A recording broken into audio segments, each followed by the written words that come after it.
অনেক কষ্ট সিঙ্গেলদের রে ভাই। আর সামনে আসছে শীতকাল, আরো কষ্ট বেড়ে গেছে। আমার আব্বাজান যারা এসেছেন আল্লাহর ওয়াস্তে, এই যে পায়ে দাঁড়ায় বিয়ে করবে, পায়ে দাঁড়াইতে দাঁড়ায় যৌবনটা নষ্ট হয়ে যাচ্ছে তো আসলে। আল্লাহর ওয়াস্তে টাকাওয়ালা খোঁজা বাদ দিয়ে চরিত্রবান যুবক খুঁজে নিজের মেয়েটাকে আপনি বিয়ে দিয়ে দেন আব্বাজান। Make it easy and take it easy. আল্লাহ তৌফিক দিক, পড়া আমিন। নবীজি বলতে সাহাবা একরাম শোনো, ফাতেমার বিয়ে দিব, কে আছো উত্তম যুবক আমার কাছে আসবা। সব বের হয়ে গেছে, কে যাবে প্রস্তাব নিয়ে। সবার আগে আসছে ওমরে ফারুক রাদিয়াল্লাহু তাআলা আনহু। এসে চুপচাপ, ইয়া রাসূলুল্লাহ, আমি তো আপনার মেয়েকে বিয়ে করতে চাই, আপনি কি আমাকে দিবেন? আচ্ছা, কথা কি বোঝা যায়? নবীজি দেখেন এদিকে, আমার চেহারা না দেখলে আপনি ওয়াজের সারমর্ম বুঝবেন না, আপনি হাদিসের মর্মার্থ বুঝবেন না। এদিকে তাকান, লুক অ্যাট মাই ফেস। নবীজি এমনে মাথা নিচু করে আছে, মানে দিব না, চুপচাপ। আলী বুঝে গেছে আমার বিয়ে এখানে হবে না, আমি পালাই এখান থেকে। ফাতেমা, সরি, আমার ওমরে ফারুক বের হয়ে গেছে। এবার আসছে আরেকজন সাহাবী, নবীজি চুপচাপ, কোনো কথা নাই। ওই সাহাবী বুঝে গেছে আমার বিয়ে প্রস্তাব রিজেক্ট, আমার দ্বারা হবে না। এবার চার বন্ধু আছে, দেখবেন বন্ধুরা একসঙ্গে হইলে বদমাইশি শেষ নাই।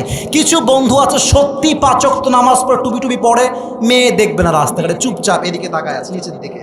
বন্ধু এত লুচ্চা নাম্বার ওয়ান, টাকারে সুন্দরী রে দেখ একবার। একজন যুবকের জন্য আরেক যুবকের চরিত্র নষ্ট হয়ে যায়। তো এবার চারজন সাহাবী দাঁড়ায় আছে একসঙ্গে, এই যে এমনে, আমার ভাইরা যেমন দাঁড়ায় আছে, বসে আছে এমনে। তো দেখেন একজন সাহাবী, সে হচ্ছে বিজনেস ম্যাগনেট, তার নাম হচ্ছে আব্দুর রহমান বিন আউফ। বলছে আলী, সবাই তো রিজেক্টেড। বন্ধু, আমার একটা বিশ্বাস, তুমিই গেলে নবী তোমাকে ফিরাই দিবে না, যাও তুমি প্রস্তাব নিয়ে যাও। আলী কয়, ডাজন্ট মেক এনি সেন্স। তোর মাথায় হুশ আছে বেটা? আমার তো বাড়ি নাই, আমি ভাড়া বাসায় থাকি, আমার কোনো চাকরি নাই, বিজনেস নাই, আমার সঙ্গে বিয়ে কেমনে দিবে রাসূলুল্লাহ? বলছে একবার যাও তো, ট্রাই করতে দোষ কোথায়?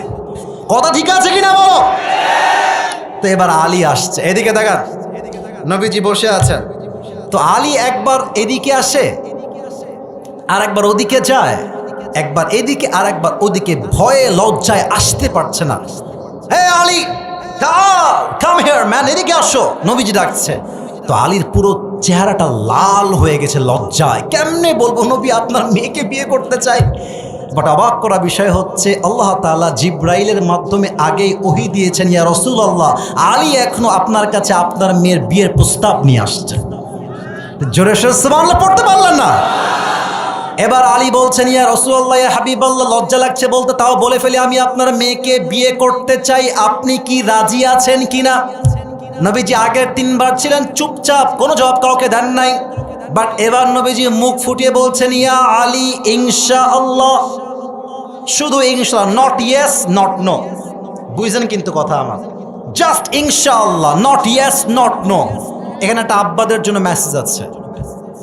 আলী রাদিয়াল্লাহু তাআলা আনহুর প্রস্তাবের পরে নবীজি সোজা ফাতেমার কাছে গেছে। ফাতেমা, আম্মাজান, একটা কথা বলবো, এদিকে আসেন। আব্বাজান, কি হয়েছে? বলছে তোমার সঙ্গে একজনের বিয়ে ঠিক করেছে, তুমি কি রাজি আছো কিনা? বললে আমি বলবো। বলছে কি নাম? মাসমুহ, তার নাম কি? বলছে ইসমুহু আলী, তুমি কি রাজি আছো? তো চুপচাপ ফাতেমা মাথা নিচু করে একটা মুচকি হাসি দিয়েছে। এই মুচকি হাসির দ্বারাই প্রমাণ ফাতেমা রাজি হয়ে গিয়েছে। সুবহানাল্লাহ। এখন বাবারা যারা আছেন, আমার আব্বাজান, মুরব্বীরা আমার দিকে তাকান। মেয়েকে যেখানেই বিয়ে দিবেন আগে বলবেন যে মা, তুমি কি বিয়ে করবা কিনা? আমার এখনো মনে আছে, আমার বড় বোন আছে একটা, আমার এই 2-3 বছরের বড় হবে। আমার বড় বোনের বিয়ে যখন হয়, আমি তখন অনেক ছোট ছিলাম, সত্য কথা, মানে অত বুঝতাম না। দেখবেন যে যুবকদের চাইতে মেয়েদের বিয়ে অল্প বয়সে হয় বেশি, ঠিক আছে কথা? তো আমার এখনো মনে আছে, আমার বোনের জন্য পাত্র দেখেছে কয়েকটা। লাস্ট যেই পাত্র সবার মোটামুটি পছন্দ হয়েছে, আমার এখনো মনে আছে, আমাদের বাসায় 3টা রুম ছিল। আমার বোনের একটা রুম, আমার একটা রুম, আব্বা আম্মার আর একটা রুম। তো আমার মা বাবা 2জন বসে আছে, আমার বড় বোনকে নিয়ে আসছে ডেকে। আমি ওখানে বসেছিলাম, ছোট, আমি অত বেশি বুঝতাম না তখন আর কি। তো আমার বাবা বলছে, মা, ছেলেটা অনেক ভাল লাগছে, আমাদের আসিফেরও পছন্দ, আমারও পছন্দ, তোর মায়েরও পছন্দ, সব ঠিকঠাক মনে হয়েছে আমাদের জায়গা থেকে। মা তুমি কি রাজি আছো? বিশ্বাস করেন যুবক ভাইয়ের আব্বা জানরা, আমার বোন যখন বলেছে আমি রাজি, তখনই আব্বা বিয়ের কাজ শুরু করেছে। এখান থেকে মেসেজ একটা, অনেক বাবা বলে তুই একে না বিয়ে করলে আমার মরা মুখ দেখবি। মূর্খের চাইতে মূর্খ এটা। আপনি মেয়েকে বলেন যে মা তোর কোন ছেলে পছন্দ, তুই বল আমাকে।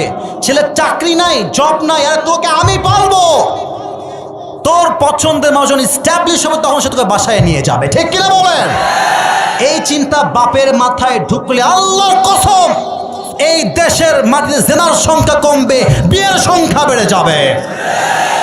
আমাদের ইসলামে মোট খলিফা হচ্ছেন 4 জন। বলেন সবাই কয়জন? একটু জোরে, ইয়ার জোর সে বলো, কয়জন? প্রথম খলিফার নাম কি কে বলতে পারে? আবু বকর রাদিয়াল্লাহু তাআলা আনহু। দ্বিতীয় খলিফার নাম ওমরে ফারুক রাদিয়াল্লাহু তাআলা আনহু। থার্ড খলিফা ওসমান গনি রাদিয়াল্লাহু তাআলা আনহু। 4 নম্বর খলিফার নাম হচ্ছে আলী রাদিয়াল্লাহু তাআলা আনহু। নবীজির সবচাইতে কাছের কলিজার টুকরা মেয়ে ফাতেমার জামাই যিনি, তার নাম হচ্ছে আলী রাদিয়াল্লাহু তাআলা আনহু। সুবহানাল্লাহ পড়বেন না? আচ্ছা একটা উত্তর দেন সবাই মিলে।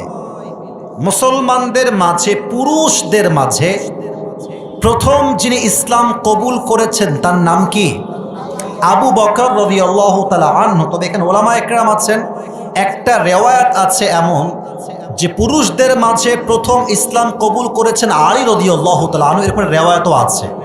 তাহলে আলী রাদিয়াল্লাহু তাআলা আনহুর সম্মান ইসলামে যুবক ভাইরা কম না বেশি? তোমরা প্রশ্ন করতে পারো হুজুর আপনি আজকে এই সাহাবীর জীবন থেকে কথা আজকে কেন বলবেন? আমি বলবো এই জন্য, দেশ আমি আজকে এমন দেখতে পাচ্ছি যেটা অবস্থা, সাহাবীদের জীবন না জানলে, না পড়লে, না বুঝলে আগামীতে ইসলামের রাজ দিন কায়েম এই বাংলাদেশে হবে না যুবক ভাইয়ারা। তাদের জীবনী পড়তে হবে, জানতে হবে এবং সেই অনুযায়ী এই দেশকে গড়তে হবে। ঠিক কিনা বলো? কোরআনে আল্লাহ তাআলা বলেছেন ওয়াসাবিকুনাল আউয়ালুনা মিনাল মুহাজিরিন ওয়াল আনসার। মুহাজির এবং আনসারদের মাঝে যারা আগে ইসলাম কবুল করেছে তারা হচ্ছে জান্নাতি মানুষ। সুবহানাল্লাহ পড়বেন না? এবং তাদেরকে যারা অনুসরণ করবে তাদের জান্নাত হবে এত সুন্দর, জান্নাতিন তাজরি তাহতাহাল আনহার। জান্নাতের পরিবেশটা এত সুন্দর হবে, নিচ দিয়ে হবে ঝর্ণা, প্রবাহিত ঝর্ণা। একবার যদি কেউ প্রবেশ করে ফেলে, খালিদিনা ফিহা আবাদা, they will live there forever. তারা পুরো জীবনটাই জান্নাতে কাটাবে। সুবহানাল্লাহ পড়বেন না? আল্লাহর হাবিব বলেছেন আকরিমু আসহাবি, রেসপেক্ট দ্য সাহাবা ইকরাম। তোমরা আমাদের সাহাবীকে, আমার সাহাবীদেরকে সম্মান করো, তারাই হচ্ছে তোমাদের মাঝে সবচেয়ে উত্তম মানুষ। সুবহানাল্লাহ পড়েন সবাই। আসুন আমরা ওয়াজের মূল বিষয়গুলো, ঘটনার দিকে ফিরে যাই। আমি একটা বিষয় খেয়াল করছি, কিছু যুবক আছেন খালি সেলফি ক্যামেরা নিয়ে ব্যস্ত আছেন। এখানে ওলামা একরাম আছে, এটা কওমি মাদ্রাসার প্রোগ্রাম। কওমি মাদ্রাসার মানুষের সবচেয়ে বড় বৈশিষ্ট্য হচ্ছে তারা শো অফ পছন্দ করে না, তারা ইখলাস এবং আমলকে সবচেয়ে বেশি পছন্দ করে। ঠিক কিনা বলেন? মোবাইল ফোনটা অফ করে দাও। আব্বা যান একটু চুপ থাকেন, এই সাইডে যাও, দেখতে দাও, সাইডে যাও, বামে যাও, বামে যাও, বামে যাও, বামে যাও। এদিকে সব ভদ্র, সব চুপচাপ আছে। সবাই বলেন মারহাবা। আমার দিকে তাকান। আমি একটা প্রশ্ন করছি, সাহাবীদের মাঝে সবচাইতে বীর বাহাদুর, যাকে আসাদুল্লাহি আল গালিব বলা হয়, আল্লাহর সিংহ, নাম বলেন যুবক, তার নামটা কি হবে? আলী রাদিয়াল্লাহু তাআলা আনহু। আমি এখন হাদিসের ঘটনা বলবো, এই পরিবেশ হলে বলা যাবে না। হাদিসের ঘটনা বলতে আব্বা জান, এই যে ভাইয়েরা একটু দেখেন না এই পাশে, এভাবে হবে না, এই চুপ করায় দেন ভাইয়েরা, ভাইয়েরা বামে যাও। সবাই একটা তাকবীর দেন, পরিবেশ ঠিক করতে হবে, শয়তান ঢুকে গেছে। লিল্লাহি তাকবীর। আলীর বাহাদুরি কত বেশি ছিল। হাদিসে আসছে উহুদের যুদ্ধের পরে, বদরের যুদ্ধের পরে মুসলমানদের বিজয় এত সুনিশ্চিত ছিল, এতটা তারা এগিয়ে গিয়েছিল, কাফেরদের মাথা খারাপ। কাফেররা প্ল্যান করলো এখন মুসলমানদেরকে রুখে দেওয়ার জন্য প্রথম কাজ মদিনায় অ্যাটাক করতে হবে, যুদ্ধের জন্য এমন যুদ্ধ করতে হবে মুসলমানদেরকে হারিয়ে দেওয়া লাগবে। বাট যার বিজয় দিবে আল্লাহ তাআলা, তাকে কি বাধা দেওয়ার সাধ্য রাখে যুবক ভাইরা? আল্লাহ তাআলা জিবরাইলের মাধ্যমে ওহী পাঠিয়ে দেন, ইয়া রাসূলুল্লাহ, ইয়া হাবিবাল্লাহ, মদিনায় অ্যাটাক হবে, আপনি সাবধান হয়ে যান। পিরাবি আল্লাহর হাবিব সাল্লাল্লাহু আলাইহি ওয়াসাল্লাম সাহাবা একরাম দেখে পরামর্শে বসলেন কি করা যায়, কোন কাজ করলে মদিনাকে রক্ষা করা যাবে। সব সাহাবা একরাম বসে আছে। এক সাহাবী বলল, ইয়া রাসূলুল্লাহ, ইয়া হাবিবাল্লাহ, মদিনায় আসার মোট রাস্তা হচ্ছে 4টা। দামুর হুদার ভাইরা, কয়টা? ওদের সাউন্ডের চাইতে আপনার সাউন্ড আরো বেশি হবে, যেন কোনো যুবকরা উল্টা পাল্টা করতে না পারে। বলেন সবাই, কয়টা? 4টা রাস্তা, তার মাঝে 3টা রাস্তাই বেষ্টিত, কেউ আসতে পারে না। একটাই রাস্তা মদিনায় প্রবেশ করার জন্য। দেখেন বুদ্ধি কাকে বলে, ইসলামে বুদ্ধির কতটা গুরুত্ব, কতটা তীক্ষ্ণ মেধা সাহাবা একরামের। সালমান ফার্সি বলছেন, ইয়া রাসূলুল্লাহ, এইদিকে তাকান দামুহুদার ভাইরা, এই যে এইদিকে, এইদিকে, এই যে মাঠ, ডানে একটা রাস্তা, বামে একটা রাস্তা, পেছনে আরেকটা রাস্তা, সামনে আরেকটা রাস্তা। তো মদিনাটা হচ্ছে এমন একটা জায়গা, ডানেও বন্ধ, বামেও বন্ধ, পেছনেও বন্ধ, জাস্ট সামনের থেকে আসার জায়গা আছে। তো সালমান ফার্সি বলছেন, ইয়া রাসূলুল্লাহ, যদি আমরা এই রাস্তা বন্ধ করে দেই তবে কাফেররা একসঙ্গে অ্যাটাক করতে পারবে না।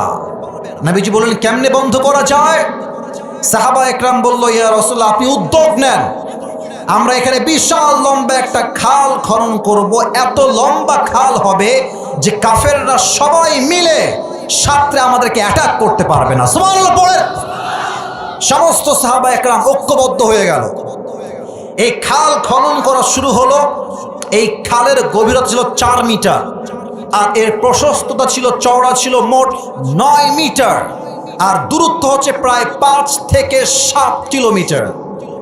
অর্থাৎ যদি কেউ সাঁতরে আসতে চায়, it's not easy, it's really big deal, এত সহজে আসা যাবে না। বিশাল লম্বা একটা খাল খনন করা হলো, এবং কাফেরদের সর্দার, ওই যুগের শ্রেষ্ঠ বীর কাফেরদের মাঝে, তার নাম হচ্ছে আমর বিন মারহাব, তাকে ভাড়া করলো। সব কাফেররা রেডি, মদিনায় অ্যাটাক করবে। কথা কি বোঝা যায়? এরা চুপচাপ হয়ে গেছে। এবার ওয়াজ হবে মন মতো, যুবক ভাইরা, ঠিক কিনা বলো? মেহেরপুরে আগের বার যে অবস্থা হয়েছে ভাই, এটা কইরেন না। আমি চাই আমার টাইম যা দেওয়া আছে তার চাইতে বেশি দিব, কারণ আপনারা আমার ভাই, আমি আপনাদের বিভাগেরই সন্তান, ঠিক কিনা বলেন? আর একটা সাউন্ড তোমরা কইরো না। এবার দেখেন, যখন কাফেররা অ্যাটাক করতে আসছে, দেখছে মদিনার প্রথম যে রাস্তা যেখান দিয়ে আমরা প্রবেশ করবো, পুরোটা খাল, বিশাল লম্বা। কেমনে যাওয়া যায়? কাফেররা কনফিউজড, অবাক, কেমনে যাব এখান দিয়ে, সন্দেহে ভুগছে। এবার আমর বিন মারহাব, সবচেয়ে বড় বীর যে, সে বলছে এই খননটা শুধু এই জন্য হয়েছে যেন আমরা অ্যাটাক করতে না পারি, এটা আমাদের জন্য অনেক বড় লাঞ্ছনা, এটা আমি মানতে পারবো না। ওর গায়ে এত শক্তি, লাফ দিয়েছে খালের ভিতরে, একা একা পুরো খাল পার হয়ে গেছে, মদিনায় আসছে। এসে বীরের মতো, সিংহের মতো গর্জন দিয়ে বলছে, এই মদিনার মুসলমানেরা, কে আছিস কোথায়? বের হয়ে আয়, আমার সঙ্গে যুদ্ধ কর যদি তোদের সাহস থাকে। সব সাহাবা একরাম বের হয়ে আসছে, নবীও বের হয়ে আসছে। বাট আমর বিন মারহাব এতটা বীর পুরুষ, এতটা নওজোয়ান, শক্তিশালী, বাহাদুর, তার সঙ্গে কেউ যুদ্ধ করতে রাজি না। সব সাহাবা একরাম বসে আছে। আপনারা অবাক হবেন হাদিসটা জানলে, ওমরে ফারুকের মতো সাহাবীও চুপচাপ বসে আছে, কোনো কথা বলছে না। নবীজি বলছে, কে আছো আমর বিন মারহাবকে রুখে দিবা? কে আছো সেই সিংহের বাচ্চা? দাঁড়িয়ে যাও। কোন সাহাবী দাঁড়ায় না। আলী রাদিয়াল্লাহু তাআলা আনহু সবার আগে বীর বাহাদুরের মতো হাত তুলে ফেলেছে, আমি দেবো ইনশাআল্লাহ। সুবহানাল্লাহ পড়েন। আচ্ছা দেখেন, এখানে অনেক ছেলে পেলে আসছে। মনে করেন পুরস্কার দেওয়ার সময় এরকম আমার অনেক সময় হয়েছে যে আমি এক বাচ্চাকে ডাকছি, তো বাচ্চাকে ডাকার জন্য পাশ থেকে সভাপতি সাহেব বলছে, হুজুর বাচ্চা পারবে না, বাদ দেন, ওকে বসায় দেন। কিন্তু বাচ্চা মাত্র বয়স 6 থেকে 7 বছর, ওকে আমি প্রায় 12 থেকে 13টা প্রশ্ন করেছি, একটাও আটকায় নাই। তার মাঝে মাঝে মাঝে দেখবেন ছোট মরিচ বা ঝাল বেশি। কথা বলেন যুবক ভাইরা, ঠিক আছে কিনা বলেন? তো নবীজি বলছে, আলী স্টপ, বসো, তোমার বয়স মাত্র 23, তোমার মাথায় হুঁশ আছে, বসো, খবরদার যাওয়া লাগবে না, বসো। বসে গেছে। এবার নবীজি বলছে, কে আছো? আর আমর বিন মারহাবকে রুখে দিবা, কে আছো দাঁড়িয়ে যাও, কেউ দাঁড়ায় না, সব চুপচাপ। ওমরে ফারুকও চুপচাপ। এবার আলী আবার আস্তে করে, ইয়া রাসূলুল্লাহ আমি যাব, আমাকে সুযোগ দেন। এই বসো, তুমি বসো, তোমার বয়স কম, বসো। থার্ড টাইম, কে আছো দাঁড়িয়ে যাও, কেউ দাঁড়ায় না। এবার আলী দাঁড়িয়েছে, ইয়া রাসূলুল্লাহ আমি যাব, আমাকে সুযোগ দেন। তিনবার যখন শুনেছে তখন নবী তার হাতে নিজেই তরবারি উঠিয়ে দিয়েছে। সুবহানাল্লাহ পড়বেন না আপনারা? এবার তরবারি নিয়ে আসতে নাম জুলফিকার।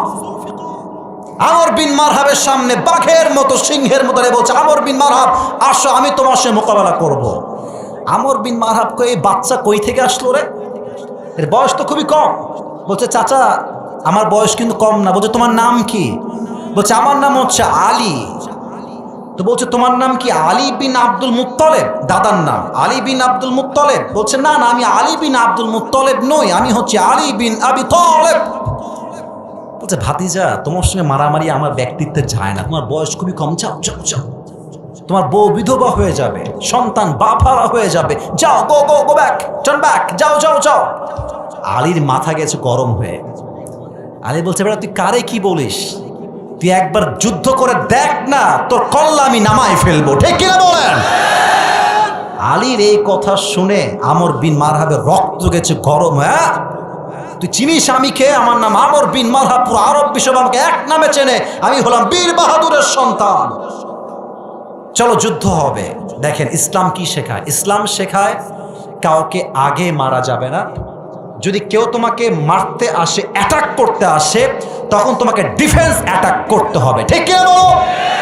আচ্ছা বলেন, এই যে আমাদের 5 আগস্ট দেশ স্বাধীন হলো, আবু সাইদ তো কাউকে হত্যা করতে যায় নাই। কথা আমার বুঝে থাকলে বলেন না ঠিক আছে কিনা। যখন আবু সাইদ, আচ্ছা আমার একটা কথা আজকে মনে পড়ে গেল, না বলে আমি পারছি না। এই হাদিসের মাঝে আবু সাইদ যখন বুক পেতে দাঁড়িয়েছিল এমনে, পুরো এমনে, আচ্ছা তারা চাইলে মাইক দিয়ে হাত ধরে বুঝায় হটাই দিতে পারত। তারা যখন গুলি করেছে আল্লাহ বুঝাই দিয়েছে এই জালেমের পতন এখন নিশ্চিত হয়ে গিয়েছে। তারা চাইলে একটু বুঝায়, ভাই সাইড, তুমি সাইডে যাও, সাইডে যাও। যখন তাই গুলি করা হয়েছে তখন ছাত্র জনতার রক্ত গরম হয়ে গিয়েছে। যুবক ভাইরা, আলী বলছে আসো তুমি আমাকে আগে অ্যাটাক করো, আগে আমাকে মারো, তারপর তোমাকে আমি মারবো। এবার আমর বিন মারহাব তার তরবারি দিয়ে একদম উঁচু হয়ে পুরো এমনি আঘাত করেছে। আর আলী তার রণক্ষেত্রের কৌশল দিয়ে, তার ঢাল দিয়ে তার অ্যাটাককে ডিফেন্স করেছে। একটা চুল পরিমাণ আঘাত তার গায়ে লাগে নাই। এবার আলী বলছে Amr bin Marhab, now it's your turn and now it's my turn. তুমি তো তোমারটা করলা, আমারটা এবার আমাকে করতে দাও। রেডি হও, I'm going to attack on you. আমি তোমাকে এখন অ্যাটাক করবো। এমন ভাবে হুমকি দিয়েছে আমর বিন মারহাব আগেই ভয় পেয়ে গেছে। এবার আলী রাদিয়াল্লাহু তাআলা আনহু তার জুলফিকার হাতে তুলে এমন জোরে লাফ দিয়ে আমর বিন মারহাবকে আঘাত করেছে। আমর বিন মারহাব তার এই কাঁধের ডান দিকে ঢাল ধরেছে, বাট আলীর আঘাতে এতটা ধার ছিল আমর বিন মারহাবের ঢালটা ভেঙে 2 আটখান হয়ে পুরো আমর বিন মারহাবের কাঁধ থেকে কল্লা থেকে পুরো দেহটা 2 ভাগ হয়ে গেছে। আরে মুসলমান তো কাপুরুষের বাচ্চা না, মুসলমান সব বীর পুরুষের বাচ্চা। যুবক ভাইরা রুখে দাঁড়াও, তোমাকে রুখে দাঁড়াতে হবে। যুবক ভাইরা আগে তুমি রুখে দাঁড়াও, দেখবে কোনো বাতিল তোমার সামনে টিকতে পারবে না। যুবক ভাইরা ঠিক কিনা বলো? আচ্ছা এটা কথা বলি, একটু জবাব দেন তো, আমরা কি ভেড়ার বাচ্চা না সিংহের বাচ্চা? কথা আসতে হয়ে গেল, আমাকে ছাগলের বাচ্চা না সিংহের বাচ্চা? আল্লামা দেলোয়ার হোসেন সাইদি হুজুরের নাম শুনছেন আপনারা সবাই? এখন কিন্তু নাম বলতে আমাদের কোনো ভয় নাই, আগে নাম বললেই বলতো রাজাকার। এবং দেখেন ওনাকে কত মিথ্যা ট্যাগ দিয়েছে ফাঁসানোর জন্য, বাট অত ইজ্জু মাংতাসা অত দিল্লু মাংতাসা, যার সম্মান আল্লাহ বাড়াতে চায় তাই কেউ রুখে দেওয়ার সাধ্য রাখে না। যুবক ভাইরা, উনি একবার একটা ছোট্ট ঘটনা বলছিলেন যে একবার 3 দিন যাবৎ ক্ষুধার্ত, কিচ্ছু খায় না, জঙ্গলে আসছে শিকার করবার জন্য। দেখছে যে একটা ভেড়ার পাল, বড় একটা ভেড়ার পাল, তো পুরো এম নিয়েছে, এখনই অ্যাটাক করবে ভেড়া খাওয়ার জন্য। হঠাৎ দেখছে ভেড়ার পালের মাঝে একটা ছোট্ট সিংহ দাঁড়ায় আছে। আরে ভেড়ার পালে সিংহ মানে কি? হঠাৎ করে কি হয়েছে? এটা কি সমস্যা এদের? দেখছে সব ভেড়া মিলে সিংহকে সিং দিয়ে গুতাচ্ছে, এমনি এমনি গুতাচ্ছে। বাঘের সব ক্ষুধা দূর হয়ে গেছে, এবার সোজা এম করেছে সিংহের দিকে। দৌড় দিয়ে গিয়ে সিংহকে ধরে সাইডে নিয়ে আসছে। আরে ভাতিজা, তুই ওইখানে কেন রে? বলছে আমি তো কোনো ভাতিজা না, আমি তো কোনো বাঘ না, সিংহ না, আমি হলাম আমি হলাম ভেড়ার বাচ্চা। কাহিনী কি জানেন? কাহিনী হচ্ছে যে এই ভেড়ার পালের মালিক গেছিল জঙ্গলে শিকার করতে। তো দেখছে ছোট্ট একটা বাচ্চা, বেড়ালের বাচ্চার মতো আবার সিংহের বাচ্চা তুলে নিয়ে আসছে। এই সিংহ ভেড়ার দুধ খেয়ে বড় হয়ে গেছে। এখন সে ভেড়ার দুধ খেয়ে নিজে যে বাঘ তা ভুলে গেছে। এবার সিংহ বলছে, বেড়া তুই সিংহ, তুই বাঘ? বলছে না আমি ভ্যা। বলছে তুই সিংহ বলে আমি ভ্যা। এখন বিশ্বাস করাবে কেমন? বলছে সামনে চল। এটা পুকুরের কাছে নিয়ে গেছে। পুকুরে বলছে তাকাই দিকে তাকা, দেখ আমার চেহারা তোর চেহারা কি মিল হয়? বলছে আরে তাই তো, আপনার চেহারা আমার চেহারা তো সেম সেম। বলছে দেখ আমার দাড়ি আছে, তোর কি দাড়ি আছে? বলছে হ্যাঁ আমারও তো দাড়ি আছে। তোর দাঁত দেখ, দাঁত আছে লম্বা লম্বা। বলছে তাই তো, আমারও দাঁত আছে। নখ দেখ, তোর নখ আমার নখ মিল আছে। বলছে তাই তো, মিল আছে তো। এবার বাঘ বলছে বেড়া তুই ভেড়ার বাচ্চা নস, তুই সিংহের বাচ্চা। হুঙ্কার দে, গর্জন দে, যেই সমস্ত ভেড়া তুই গুতাচ্ছে সবগুলো ল্যাস তুলে পালিয়ে যাবে। আজকে দামুর হুদার মাঝে আমি সবাইকে বলতে চাই, মুসলমানরা ভেড়ার বাচ্চা নয়, এরা খালিদ বিন ওয়ালিদের সন্তান। এরা যখন গর্জন দিবে একটা শেখ হাসিনা নয়, হাজার শেখ হাসিনা দেশ ছাড়তে বাধ্য হবে। যুবক ভাই,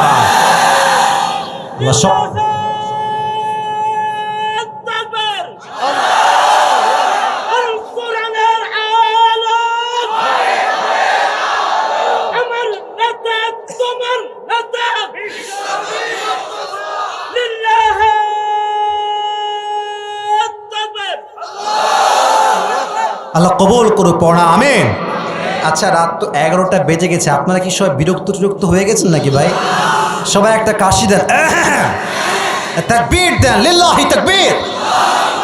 এটা ছিল আলীর বীরত্ব। এবার আমি আসবো আলীর বিবাহের জীবনে। আমি প্রশ্ন করছি আলীর বইয়ের নাম কি ছিল? কে বলতে পারে? একজন কয়, বাদ বাকি সবাই ভয় কিসের রে ভাই? বাঘের বাচ্চা। তা বলার নাম কি? রাদিয়াল্লাহু তাআলা আনহা। এখানে একটা মেসেজ আমি দিব যে যুবকদের জন্য অনেক বেশি কাজে দিবে, মুরব্বীদের কাজে দিবে। নবীজি বলছে, শোনো সাহাবা একরাম, নবীর মেয়েকে বিয়ে করা কি এত সহজ যুবক ভাইয়ারা? আজকাল তো বিয়ে করতে গেলে টাকা থাকলে মেয়েরা টাকলাকেও বিয়ে করে, একদম বিয়ে করে ফেলে। তো ওই হাসবেন না, কথা বাস্তব। এক মুরব্বী মেয়ের বিয়ে দিয়েছে টাকলা, মানে বুড়া চাচা আর কি, 50 বছর বয়স হবে, কম, একদম মুস্তাকের মতো বয়স আর কি। তো এক যুবকের গায়ে লাগছে যে পছন্দ করতাম আমি ভাতিজা, কিন্তু নিয়ে গেলো আমার চাচা। কষ্টে আছে যুবক। বলছে আব্বা জান একটা কথা বলবো, রাগ করবেন না তো? বলছে বলো বাবা, কি বলবা? বলছে কার সঙ্গে মেয়ে বিয়ে দিলেন? इसके सर पे तो बाल नहीं है। तो अब्बा बोलছে बेटा सर पे बाल नहीं है तो क्या हुआ, जेब में माल तो है ना। এ তোমরা ঠিক না করলে ওয়াজ কারে করি আমি, বলো? আচ্ছা বাপকে দোষ দিয়ে কি লাভ? মেয়েরাও বিয়ের আগে 14 ঘাটে পানি খায় আর বিয়ের সময় টাকলা দেখেই বিয়ে করে। এখন মেয়েদের লজিক আছে যে সবাই তো বাটপাড়ি হয়, তো টিনের ঘরে কান্নার চাইতে BMW-তেই কান্না করব। এই সবগুলো উপরে ফিটফাট, ভিতরে পুরো সদরঘাট যুবক ভাই। টাকা পায়, বাড়ি পায়, সব পায়, মনের শান্তি খুঁজে পায় না। মনের শান্তি চাইলে আলীর মতো চরিত্রবান যুবককে বিয়ে করতে হবে। নবীজি বলতে, সাহাবা একরাম শোনো, ফাতেমার বিয়ে দিব, কে আছো উত্তম যুবক আমার কাছে আসবা। সব বের হয়ে গেছে, কে যাবে প্রস্তাব নিয়ে? সবার আগে আসছে ওমরে ফারুক রাদিয়াল্লাহু তাআলা আনহু। এসে চুপচাপ, ইয়া রাসূলুল্লাহ, আমি তো আপনার মেয়েকে বিয়ে করতে চাই, আপনি কি আমাকে দিবেন? আচ্ছা কথা কি বোঝা যায়? নবীজি দেখেন এদিকে, আমার চেহারা না দেখলে আপনি ওয়াজের সারমর্ম বুঝবেন না, আপনি হাদিসের মর্মার্থ বুঝবেন না। এদিকে তাকান, লুক অ্যাট মাই ফেস। নবীজি এমনে মাথা নিচু করে আছে, মানে দিব না, চুপচাপ। আলী বুঝে গেছে আমার বিয়ে এখানে হবে না, আমি পালাই এখান থেকে।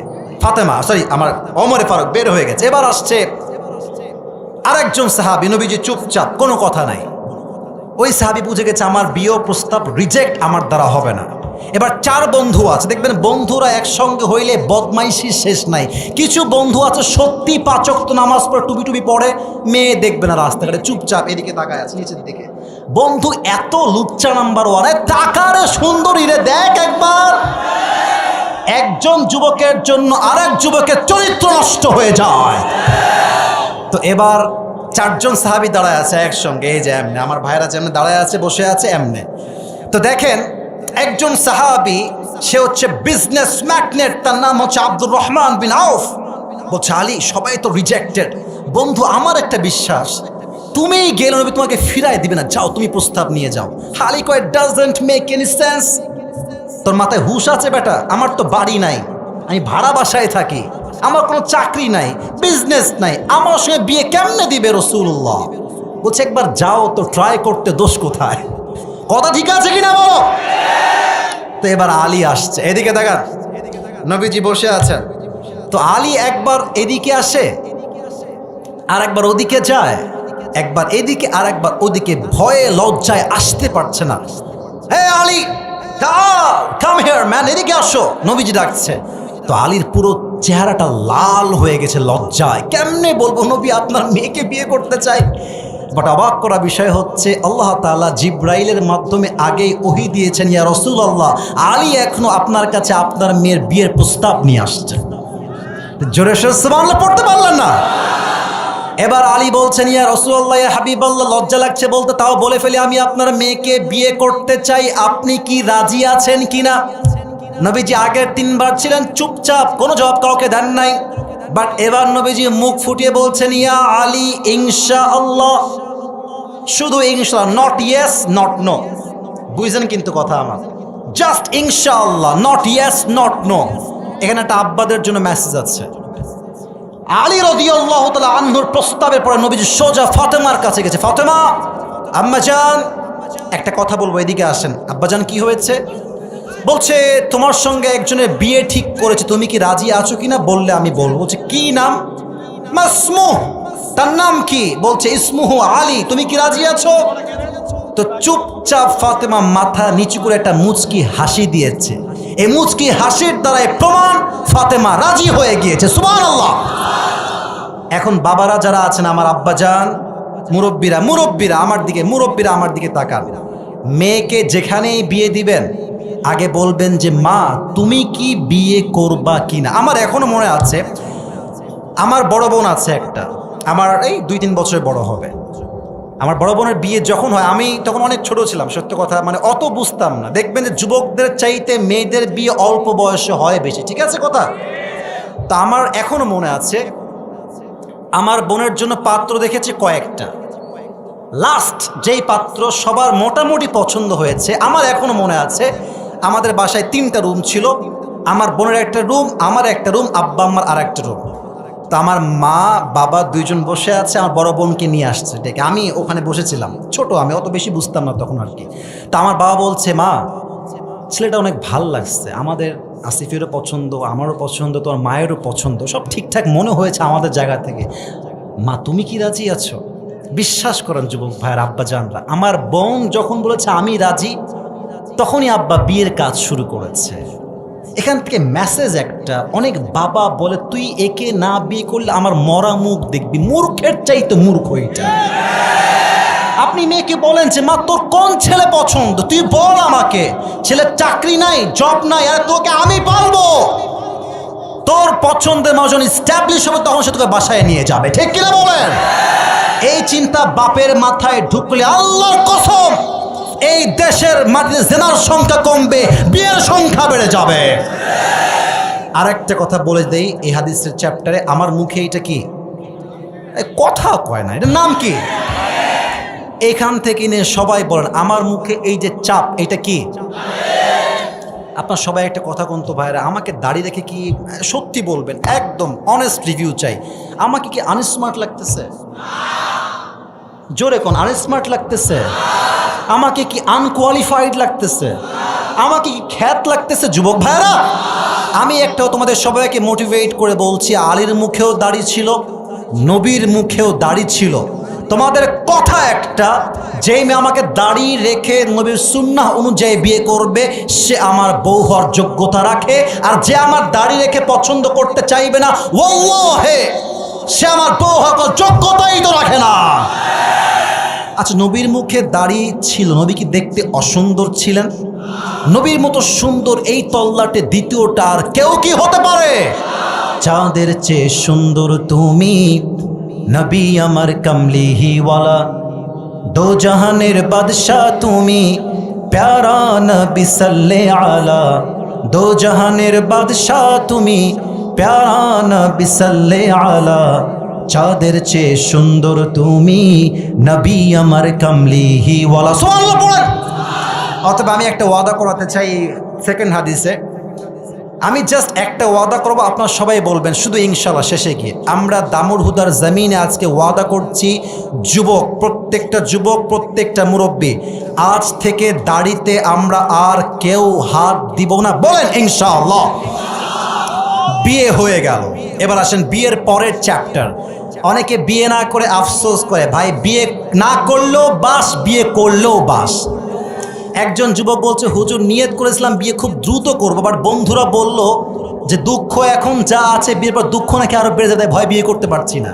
তো এ দিল্লি কা লাড্ডু হ্যাঁ, খাওগে তো ভি পছতাওগে, নেই খাওগে তো ভি পছতাওগে। তবে হ্যাঁ, চরিত্র রক্ষার জন্য এই যুগে অল্প বয়সে বিয়ে করা ফরজে আইন হয়ে গিয়েছে, ঠিক কিনা বলেন? বিয়ের পরে একটা ঘটনা আসছে যে ফাতেমার সঙ্গে আলীর সেই লেভেলের একটা ঝগড়া, সেই ঝগড়া। নবীজি আসছে বাসায়, দেখছে ফাতেমা চুপচাপ। এই সোনামণি তোমরা কই বসো না, ওখানে বসো, বসো বসো বসো। না না, এক নাম্বারও যাওয়া যাবে না। আরে আধা ঘন্টা বসে কোনো সমস্যা নেই, বসো। আরে আমাদের কথা একটা, আজকে দোয়া না করে এই জমিন কেউ ছাড়তে পারবে না যুবক ভাড়া। একদিন আসছি ওয়াজ হবে, একদিন একটা যুবক ডান বাম করলো লুঙ্গি টাইনে ধরে বসায় দেওয়া লাগবে আজকের এই মাটিতে। সবাই একটা কাশি দেন, তাকবীর দেন, লিল্লাহি তাকবীর। নবীজি বলছেন ফাতেমা আইনা আলী, আলী কোথায় গিয়েছে আমাকে খবর দাও। ফাতেমা বলতে ভয় পাচ্ছে, আব্বাজান খুব কিলাকিলি হয়েছে, মারামারি ঘুষাঘুষি অর্থাৎ ঝগড়া হয়েছে, আমার কাছে আলী নাই। বলছে আব্বাজান আলী একটু বাহিরে গেছে। বাহিরে মানে কোথায়? ফাতেমা বলছে আব্বাজান একটু ঝগড়া হয়েছে তো রাগ করে বাহিরে গেছে। এদিকে তাকান, নবীর মতো শ্বশুর কারে কয় দেখেন। আমাদের শ্বশুর হইলে কি করতো, কত বড় সাহস, তুমি আমার মেয়েকে ধমক দিয়েছো, তোমার নামে আজকে মামলা করব। আচ্ছা আমার কথা কি ঠিক কিনা বলেন আপনারা? নবীজি কি বলছে, এইদিকে আব্বাজান তাকান। নবীজি বলছে তোমার সাহস তো কম না, তুমি আলীকে কষ্ট দিও, তোমার সাহস তো কম না ফাতেমা। নবীজি নিজে লাঠিতে ভর করে, নবী নবী ইয়া রাসূলুল্লাহ ইয়া হাবিবাল্লাহ, আপনার কি ভালোবাসা। নবী নিজেই জামাইকে খুঁজতে বের হয়ে গেছে।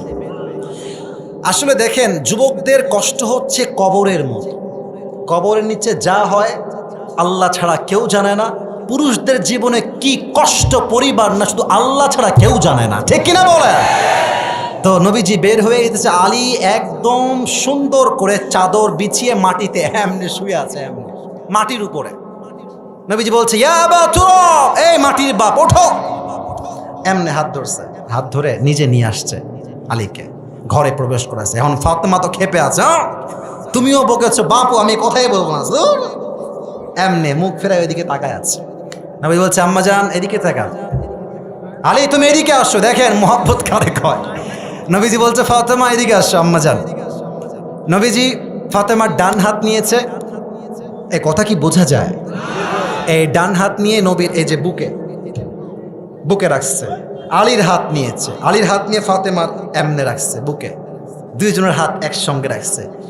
আর এই দুইজনের হাতের উপর নবীজি নিজের রহমাতুল্লিল আলামিন নিজের হাত রেখেছেন।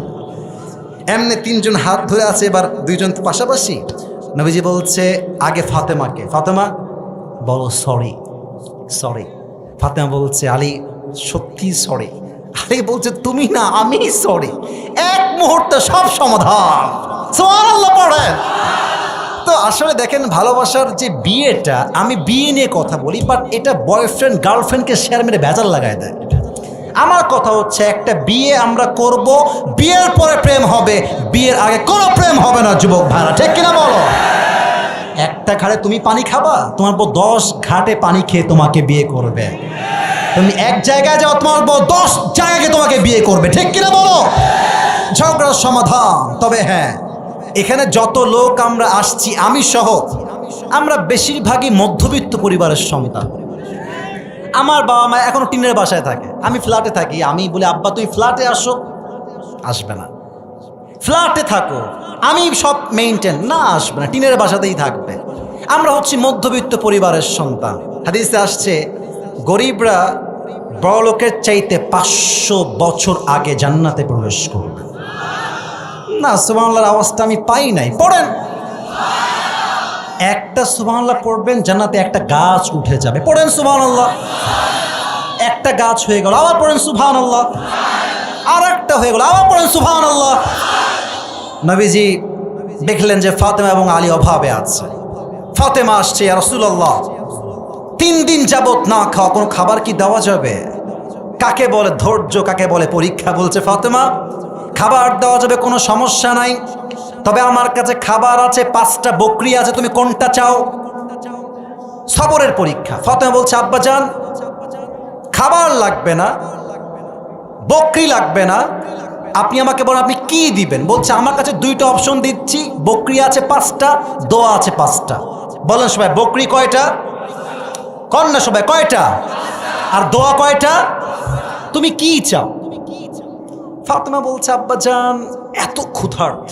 বলছে, আব্বাজান বকরি লাগবে না, আপনি 5টা দোয়া শিখাই দিলেই আমি খুশি হয়ে যাব। আপনারা পড়েন সবাই, ইয়া আউয়ালাল আউয়ালিন। মুরব্বীদের আওয়াজ পায়, যুবকদের আওয়াজ পাচ্ছি না। ইয়া আউয়ালাল আউয়ালিন, ইয়া আখিরাল আখিরিন, ইয়া দাল কুওয়াতিল মাতিন, ইয়া রাহিমাল মাসাকিন। এবার সবাই শেষ দোয়া, খুব সহজ শব্দ, জোরে বলবেন, ইয়া আরহামার রাহিমিন।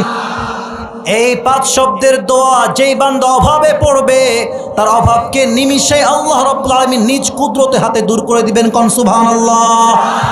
এবার ফাতেমা ফিরে আসছে আলীর ঘরে। আলী বলছে, এই ফাতেমা, তোমার হাত খালি কেন? খাবার কোথায়? আইনা তুআম, খাবার কোথায়?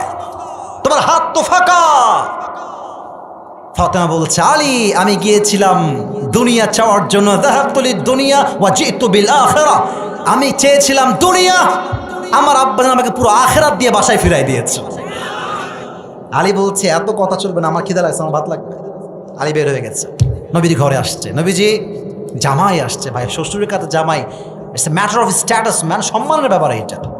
নবীজি বলছে, আলী আসো, এদিকে আসো, এদিকে আসো, বসো। নবী, হে ক্ষুধার্ত আছে 3 দিন যাবত, কি আছে আপনার কাছে? এবার নবীর সবর দেখেন, পরীক্ষা কাকে বলে। বলছে, আলী সমস্যা নাই, তোমাকে আমি দিব, তবে আমার কাছে 2টা অপশন আছে আজকে। এক হচ্ছে 5000 বকরি, আর একদিকে হচ্ছে 5টা দোয়া। Which one you want select? তুমি কোনটা নিতে চাও?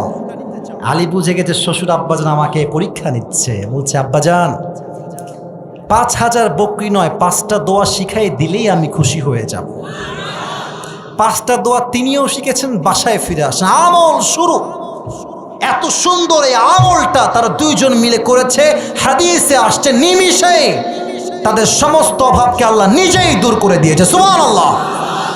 আচ্ছা দেখেন, আমি আমার একটা জিনিস এক্সাম্পল দিই আপনাদের সবাইকে, না দিলে বুঝবেন না। এই যে পকেটে হাত দিয়ে দেখলাম যে মাত্র আছে 20 টাকা। বলেন সবাই, কয় টাকা? কথা কোন, কয় টাকা? তো এক ফকির আসছে, ভাই চল 50 টাকা দেন, খুব খিদা, খাবো। তা আপনি কি বলবেন? বেটা নিজেই বাচ্চা, তোরে আমি কি দিব?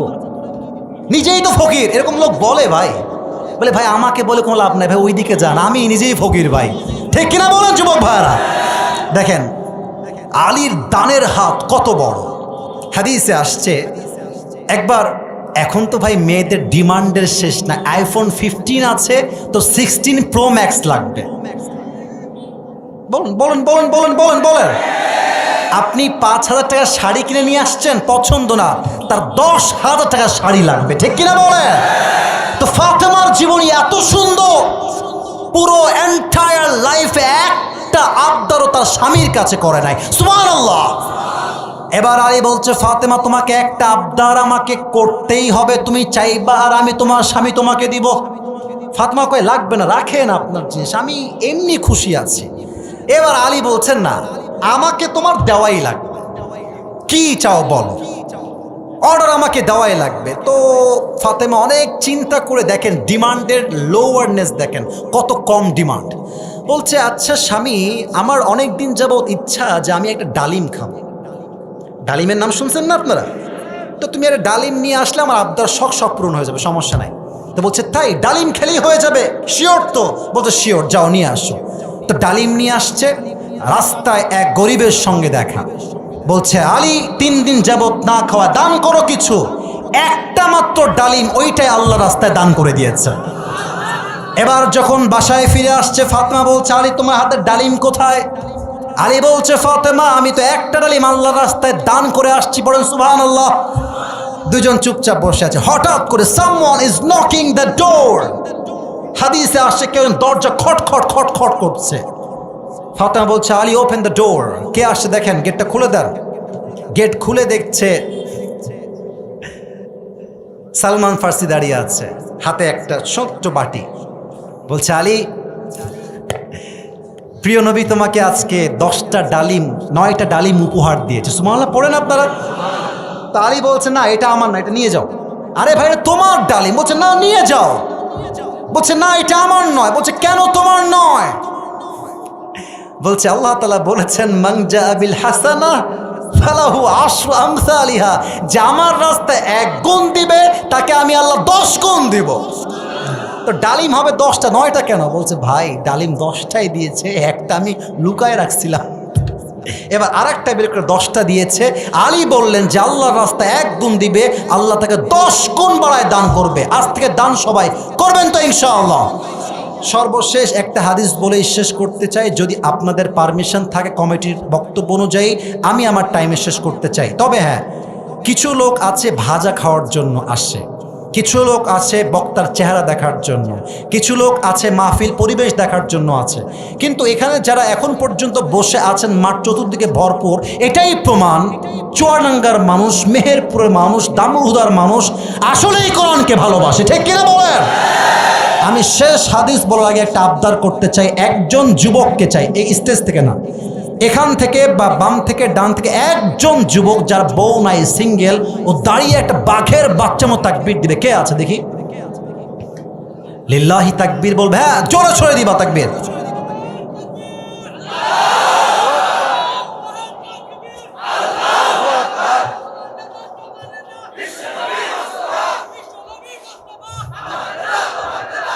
হাদিসে আসছে আলী রাদিয়াল্লাহু তাআলা আনহু তার জীবনের শেষ মুহূর্তে যখন পৌঁছে গেলেন, তাকে একজন কাফের এমনভাবে হত্যা করলো যে তিনি এমন একটা সিচুয়েশনে পড়ে গেলেন। ওই দুজন কয়ে যায়, এই যে 11:30 বেজে গেছে, উঠা শুরু হয়ে গেছে। এই মুরব্বি মুরব্বি বসেন, একজনও উঠবেন না, সবাই তাকবীর দেন, লিল্লাহি তাকবীর। আচ্ছা যান, তাহলে ওই হাদিসটা বলছি না, শেষ করছি। আচ্ছা আমি বলি, আমি সার সংক্ষেপ করছি, কারণ আমাদের টাইম যেটা দেওয়া আছে টাইমে শেষ করতে হবে। আলী রাদিয়াল্লাহু তাআলা যখন মারা যান, তাকে মসজিদের ভেতরে হত্যা করা হয়েছে। এবং আলী রাদিয়াল্লাহু তাআলা আনহু এমন একজন সাহাবী ছিলেন যার মৃত্যুর পূর্বে আল্লাহ তাআলার নবী নিজেই ঘোষণা দিয়েছেন, আলী হবে আমার জান্নাতের সাথী। কোন সুবহানাল্লাহ। আমি যে হাদিসগুলো বলেছি আমি এখন রিপিট করছি, যুবক ভাইয়েরা পুরস্কার যারা পেতে চান অ্যালার্ট হয়ে যান। বলেন তো সবাই, আজকে যেই সাহাবীর আওয়াজ হবে না একদম, যে সাহাবীর জীবন থেকে আমরা কথা বলেছি সেই সাহাবীর নাম কি? এক বাক্যে সবাই বলেন। বলেন তো সবাই, আলীর স্ত্রীর নাম কি ছিল? আচ্ছা আমি প্রশ্ন করছি, সবাই বলেন আলী রাদিয়াল্লাহু তাআলা আনহু কত নম্বর খলিফা? হাত তুলে বলেন কয় নম্বর? তাকে জান্নাতে যাওয়ার সংবাদ স্বয়ং নবীজি দুনিয়াতেই দান করেছে। কোন সুবহানাল্লাহ। আমি সেকেন্ড চ্যাপ্টারে বলেছিলাম একটা লম্বা হাদিস, আলী কতটা বাহাদুর, কতটা বীর পুরুষ। আমরা জেনেছিলাম যে আলী রাদিয়াল্লাহু তাআলা আনহু আমর বিন মারহাবকে তার জুলফিকার দিয়ে এমন একটা আঘাত করেছে তার পুরো দেহ দুই ভাগ হয়ে গিয়েছে। এটাই শিক্ষা, মুসলমান যখন ডিফেন্স করবে এমন আঘাত করবে বাতিলদের মস্তটা কাঁপিয়ে দিবে। যুবক ভাইরা ঠিক কিনা বলো? দুই নাম্বার শিক্ষা হচ্ছে আমরা বীর বাহাদুর হয়ে বাঁচবো।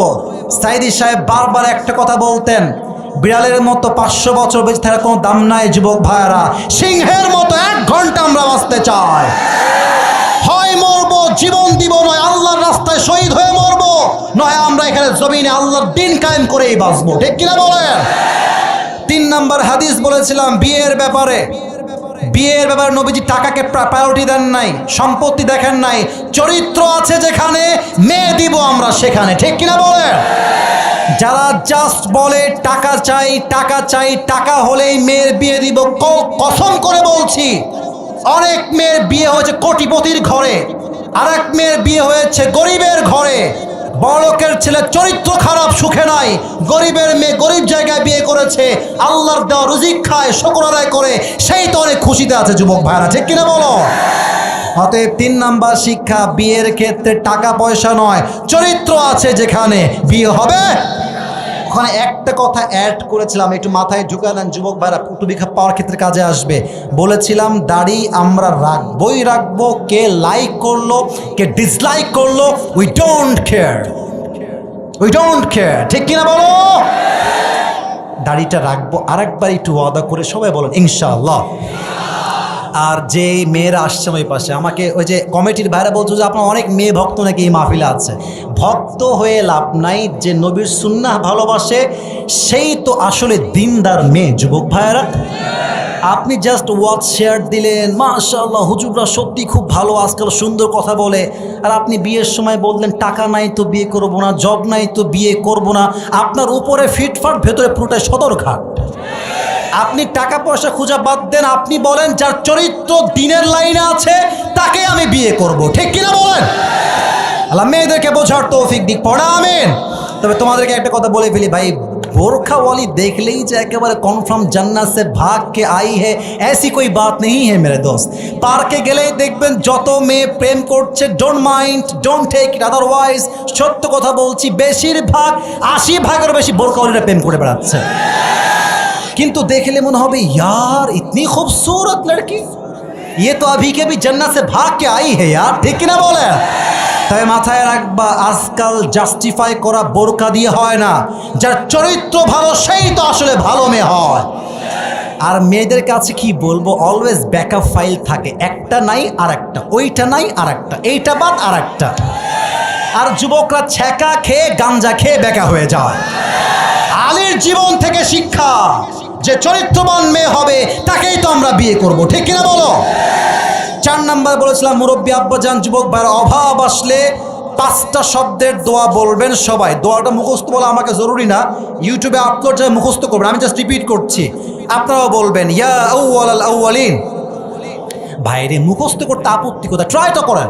বলেন সবাই ইয়া আউয়ালাল আউয়ালিন, ইয়া আখিরাল আখিরিন, ইয়া যাল কুওয়াতিল মাতিন, ইয়া রাহিমাল মাসাকিন। শেষ শব্দ জোরে শুনতে চাই, ইয়া আরহামার রাহিমিন। এই 5টা শব্দের দোয়া অভাবে, সংকটে, কষ্টে, দুঃখে বেশি বেশি পাঠ করবেন তো ইনশাআল্লাহ।